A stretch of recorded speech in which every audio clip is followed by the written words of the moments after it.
أعوذ بالله من الشيطان الرجيم. بسم الله الرحمن الرحيم. والفجر وليال عشر والشفع والوتر والليل إذا يسر هل في ذلك قسم لذي حجر ألم تر كيف فعل ربك بعاد إرم ذات العماد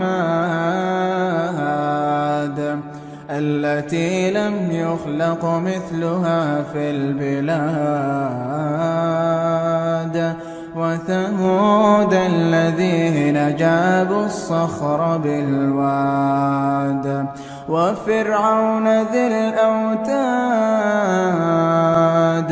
الذين طغوا في البلاد فأكثروا فيها الفساد فصب عليهم ربك سوط عذاب إن ربك لبالمرصاد